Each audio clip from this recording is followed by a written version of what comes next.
All right, hit the lights on. Okay, this is video number 15 or 16. I think it's 16. I don't know. 15 or 16. I'm going to call it 16, even though there might not be a 15 because I can't remember. This one's important. When you get to, I even might have to make a master that has like a red line across the belief part. Because once we get to knowledge and understanding, we understand all that. Once you decide, then, and you'll have a window, which I'll get into this. This is what I call the window, and we'll get into what that means later. You'll have a window between grace and mercy in which to make a decision. And that time frame isn't really a heartfelt time frame, but there is a time where there's an urgency level inside of us that will say, hey, you got to make a decision. Or we just sit there and spin in a circle, and who wants to waste that time? Nobody.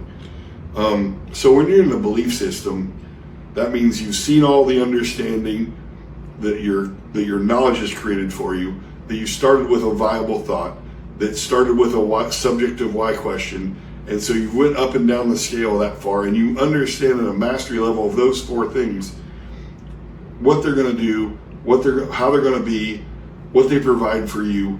All of those things are now answered for you at this level. So now it's time to believe. And here's the really, really, really red flag part of believing.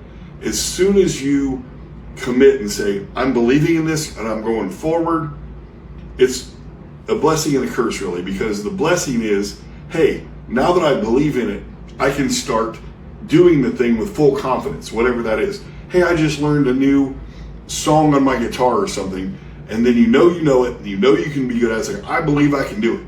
Then you're going to go in front of an audience because I can do this, and you know you can do this. That's the blessing part. Whatever it is. You can teach certain things to kids or something. Let's say you're an athlete, and you go back to the little league level of athletics, and you teach these kids from, let's say, the time you're 14, 15 years old. You go back and teach the 6, 7, and 8-year-olds how to do what you just now did. So there's a certain mastery level at this part when you believe, because now you can say it to someone who needs that information but doesn't have it, and you can easily say, I believe in this.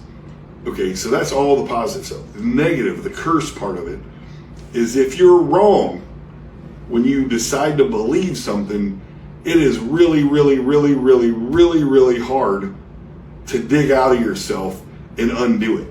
Is it impossible? Of course it's not. But you're going to have to go back to the start and rewind all the things you thought you had right, or at least to the part where it started coming apart and it didn't give you the results you wanted. You got to rewind your life all the way back to that point. Well, first, let me say this. You have to acknowledge the fact that you're wrong. That's huge for a lot of people. You got to acknowledge the fact that you were wrong in your belief. Then you have to go back and do the hard work of rewinding where it started, fixing it, then going forward, testing what you did going forward. And as you're testing it, you got to understand, do I now believe this? Is this now good enough? And it can be a very arduous process once you decide you believe a certain thing and then find out you're wrong. It's infinitely better to do all the plan, do, check, act mechanisms way before you ever get to the point where it's urgent that you decide on your belief system. Because if you do the plan, do, check, act right through life, then it's going to be a lot less mistakes.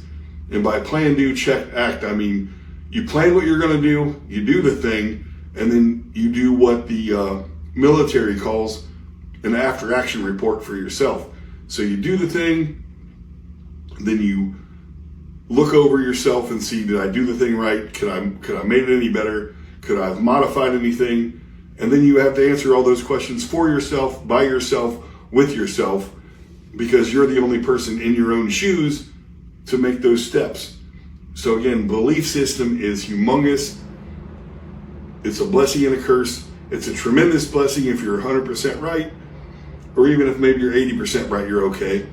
But if you get lower than that, then you're paying a price that you don't want to pay, because now what happens when you believe something is you now kick off the universe ability to come and find you on the other side of what it is that you believe.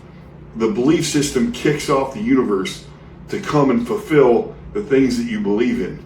And so if you kick that off and you're in the wrong spot, that's going to be hard to also minimize. It's coming, right? So it's coming. It's a really big step. So it's a blessing and a curse, but it must be done. That's the weight as humanity.